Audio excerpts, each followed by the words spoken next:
વડોદરાના Sun Pharma road પર થાર ગાડી અને બાઇક વચ્ચે ગંભીર અકસ્માતમાં યુવકનું મોત, 19 વર્ષીય વિદ્યાર્થિનીની કરાઈ ધરપકડ। વડોદરા શહેરના સન ફાર્મા રોડ પર મોડી રાત્રે સર્જાયેલા ગમખબર અકસ્માત અંગે ઝોન 2 ના પોલીસ ઉપાયુક્ત ડીસીપી મંજીતા વણઝારાએ સત્તાવાર વિગતો જાહેર કરી છે।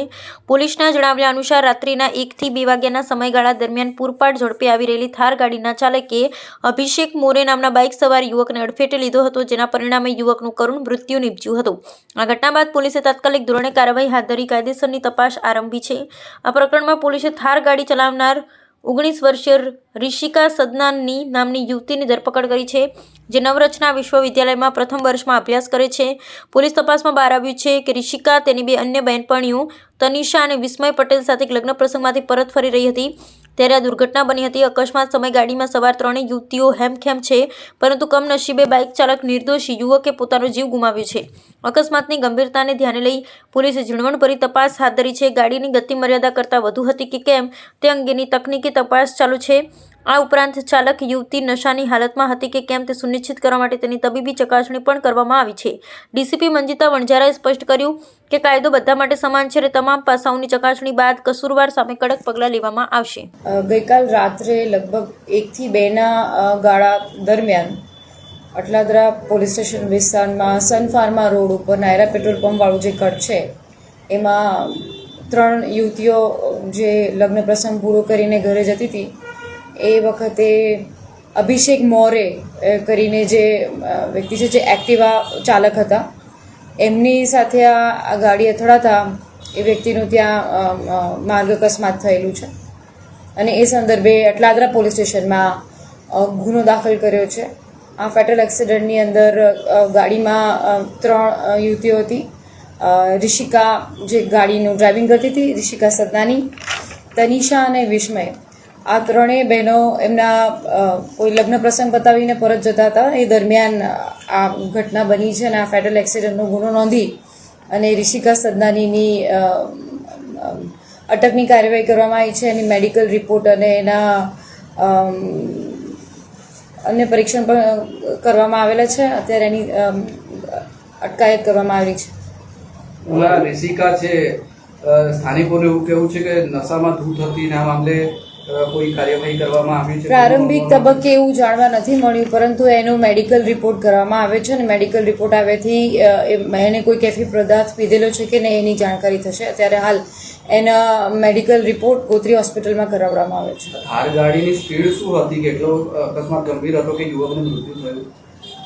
શરૂઆતમાં રાત્રે 112 દ્વારા અમને માહિતી મળી હતી કે આ થાર ગાડી છે, એની સ્પીડ કેટલી હશે અને શું છે એની અત્યારે સીસીટીવી કેમેરા પણ ચેક કરવામાં આવી રહ્યા છે તથા ટેકનિકલ એજન્સીસ દ્વારા એનું માપન કરવામાં આવશે કે જે તે વખતે ગાડીની સ્પીડ કેટલી હતી। મૂળ માલિક કોણ છે? આ થાર ગાડી અત્યારે હાલ જે રિશિકા સદનાની છે, જેની ઉંમર વર્ષ 19 છે અને એના બધા કાગળ, એના જે આરસી બુક છે એની બધાની જે એ પણ ચેક કરવામાં આવ્યું છે કે આના મૂળ માલિક છે કોણ, એના આધારે પછી જે મૂળ માલિક છે એનું પણ શું રોલ છે એમાં અમે તપાસ આગળ કરીશું। એફઆઈઆરમાં લાયસન્સ છે કે નહીં તેનો પણ ઉલ્લેખ નથી કરવામાં આવ્યો। આ લાયસન્સ, એની ઉંમર વર્ષ 19 છે અને બીજા કયા એના ડ્રાઇવિંગની અંદરના કોઈ એવા બીજા કોઈ ફોલ્ટ હોય તો એની તપાસ પોલીસ કરી રહી છે। લાયસન્સ મળ્યું છે એની પાસે? લાયસન્સ મળેલું છે એની પાસે। અન્ય જે યુવતીઓ હતી એમનું કોઈ પરીક્ષણ કરવામાં આવ્યું છે? એ નશામાં હતી? હા, 3 યુવતીઓનું પરીક્ષણ કરવામાં આવેલું, 3 મેડિકલ રિપોર્ટ કરવામાં આવ્યા હતા, પણ જે ડ્રાઇવિંગ કરતી હતી એ મહિલાને અમે અટક કરેલી છે। બાકી જે અન્ય 2 એની મિત્રો છે એ એના અન્ય બહેનપણી છે, એના લગ્નના પ્રસંગ પતાવીને એ પરત આવી રહ્યા હતા અને આ જે બીજી બહેનપણી છે વિસ્મય પટેલ, એના ઘરે મૂકવા જઈ રહ્યા હતા, જેનું ઘર ત્યાં હતું। એ દરમિયાન આ ઘટના બની છે। અને જે આરોપી છે રિશિકા, એ શું કરે છે? રિશિકા એ ફર્સ્ટ યરમાં અભ્યાસ કરે છે, એની ઉંમર વર્ષ 19 છે, પહેલા વર્ષમાં NISVમાં ભણી રહી છે। આ મામલે હવે અટલાદરા પોલીસ મથકે કઈ કલમ હેઠળ ગુનો નોંધવામાં આવ્યો છે? શું કાર્યવાહી? BNS ની કલમ 281, 106, MV એક્ટની કલમ 177, 184 પ્રમાણે ગુનો નોંધવામાં આવેલો છે અને અટલાદરા પોલીસ આની તપાસ કરી રહી છે। NISV અને પરિવારનો આક્ષેપ છે કે રાતે જ્યારે અકસ્માત થયું ત્યારે કાર ઉપર લોહીના ધબ્બા નહીં હતું, અત્યારે સવારમાં લોહીના ધબ્બા ધોઈ નાખે છે. એટલી સત્ય છે? તપાસમાં કંઈ આવ્યું છે બહાર? સીસીટીવી કેમેરા પણ અમે લોકો એકત્રિત કરી રહ્યા છીએ. રાત્રે પરિવારનો આક્રોશ અને ઉગ્ર હતો. એમના પરિવારના સભ્યોની સમજાવવામાં આવ્યા છે.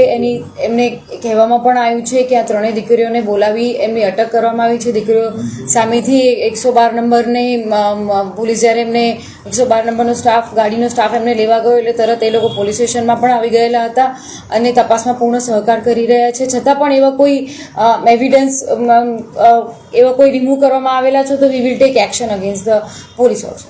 પોલીસ વિભાગ તરફથી શું અપીલ કરશો પરિવારજનને, કારણ કે લોકો ન્યાય માંગી રહ્યા છે? તમારા તરફથી શું અપીલ છે આ કેસને? અમારા પોલીસ વિભાગ તરફથી અમે ચોક્કસ કહીશું કે જે પણ છે એની બહુ ન્યાયિક તપાસ થશે અને આ જે છે એના તપાસના કાગળિયા જે હોય તપાસની કાર્યવાહી છે એ પણ વ્યવસ્થિત કરવામાં આવશે અને આ જે મૃતક છે એને સંપૂર્ણ ન્યાય મળે એવી પોલીસ સચોટ તપાસ કરશે. કારની સ્પીડ અંગે શું તપાસ કરવામાં આવશે?